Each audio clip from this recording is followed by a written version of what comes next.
Lockdown और social distancing के सरेआम धज्जी उड़ा रहल ई तस्वीर बा रोहतास के परसथुआ के, जहां बड़ संख्या में लोग पोखरा में मछली मारे जुटल बाड़न।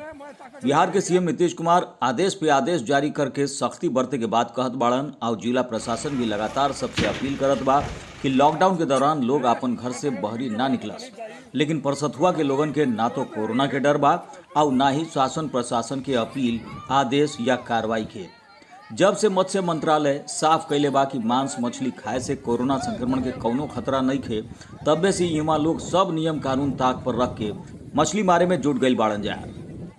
ई लोग के रोके टोके वाला कौनो नहीं खे और ई लोग के इहो बात से कौनो फर्क नहीं खे पड़त कि सोशल डिस्टेंसिंग के पालन ना करे से इहन जाना के कोरोना से संक्रमित होवे के खतरा बा। अगर जिला प्रशासन ऐसे ही मौन धारण कैले रही और कोनो कार्रवाई ना करी तो रोहतास भी कोरोना संक्रमित इलाका के सूची में आ जा सकला। उन्हें रोहतास के डेहरी अनुमंडल में भी कुछ लोग लॉकडाउन के उल्लंघन करे से बाज नइखन आवत। प्रशासन के बार बार अपील और सख्ती के बावजूद बीच बीच में लॉकडाउन के नियम के उल्लंघन करे के मामला लगातार आवत बा। यही क्रम में पुलिस के वीरवार रात के सूचना मिलल कि तार बांग्ला मोड़ के पास कुछ दुकानदार नियम के खिलाफ दुकान खोलने बाड़न। एक बाद फौरन प्रशासन हरकत में आयल और तार बांग्ला मोड़ के पास 3 दुकान के सील कर देल गई। फल और की दुकान, राशन की दुकान का आदेश है 6 बजे सुबह से 6 बजे तक शाम तक ही खोलना है, लेकिन 7 बजे तक दुकान खोला गया था तार बंगला के पास।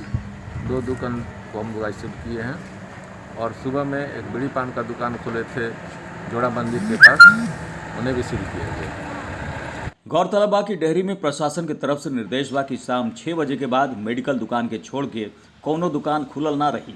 लॉकडाउन तक यह नियम लागू रही। रोहतास जिला के नक्सल प्रभावित इलाका में लॉकडाउन के पालन करवावे खातिर सीआरपीएफ के दने से हर तरह की कोशिश होत बा। सबके जागरूक करे के साथ साथ चेतावनी भी देवल जात रहला। अब पहाड़ पर बसल गांव सब में लॉकडाउन के कैसे पालन होता ए पर नजर रखे खातिर सीआरपीएफ ड्रोन के मदद ले लेबा। कैमूर पहाड़ी पर ड्रोन कैमरा के मदद से निगरानी रखल जाता। एकरा अलावा सीआरपीएफ दने से सिविक एक्शन प्लान भी चलावल जाता, जेकरा तहत गरीब असहाय लोगन के खाद्यान्न उपलब्ध करावे के साथ साथ स्वास्थ्य जांच भी करवावल जा रहल बा। लॉकडाउन 2 में हमने सबसे पहले लोगों को घर घर जाकर उनका राशन पहुंचाने का हमने जिम्मा उठाया है। जितना संभव हो सके हम बच्चे, बुजुर्ग, महिलाओं को जो है कि राशन पहुंचाने का काम कर रहे हैं। इस दरमियान हमने हैंड सैनिटाइजर और मास्क का भी हमने वितरण किया और लोगों से हमने सोशल डिस्टेंसिंग मेंटेन रखने की अपील की। नक्सल प्रभावित इलाका में सीआरपीएफ के ई कदम से आम लोगन के ढेर फायदा हो रहल बा।